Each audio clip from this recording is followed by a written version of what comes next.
This is another session, and today we're going to be focusing again on what happens if you're stuck inside and you can't go outside and you don't have a lot of room to do so, buddy. How can I continue my training in Kendo? What are the things I can do that can help me refine my practice? So today I have a very simple exercise, and it's one that I've taken over the years that will help with a lot of different aspects of your Kendo. And all it requires, door handle, and your shinai or bokuto, whatever's easier. And the exercise is relatively simple. You're going to work on your fine motor skills, and specifically both your point control and your tip awareness. So all you have to do is to basically find enough space for you and the door, come to kamae, and the idea is to just make small circular motions around the doorknob or any kind of handle or stick sticking out. All right, as you get more comfortable with this, you can start to add your movement to it as well. And you try to go finer and faster. And as you're doing it, adding your footwork, moving back out of range and then back into it.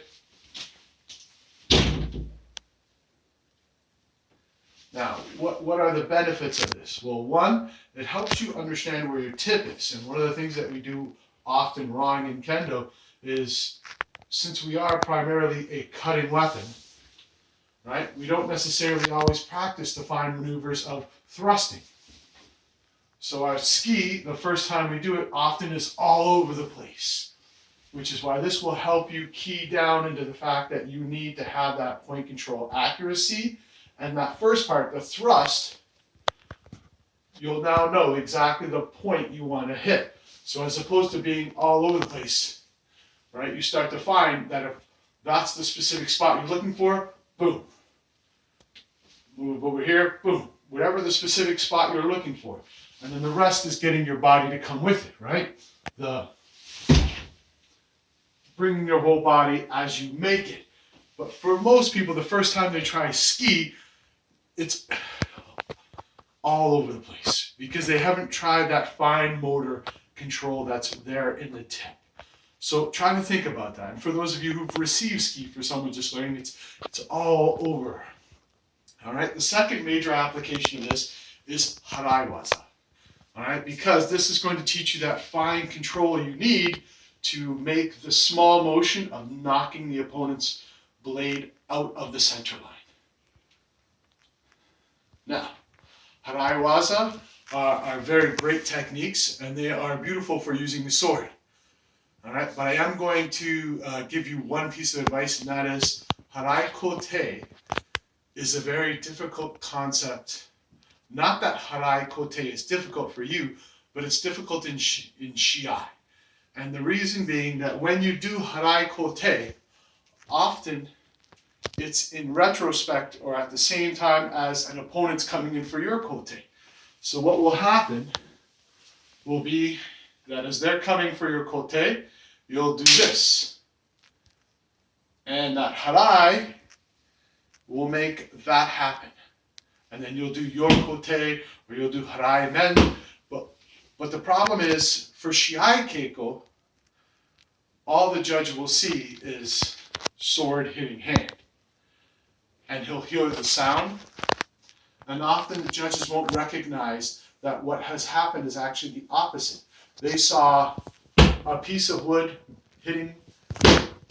They heard the sound. They had the ki, everything was there. And so they award the other person's point often. What they missed was the fact that your harai actually caused the opposite to happen. The edge turned. If it was a real sword, you've won. Because either A, they've hit it, snapped their shinai, or bent, their sword, and they're now left with a deformed or broken sword, and you're in the perfect position to hit. All right?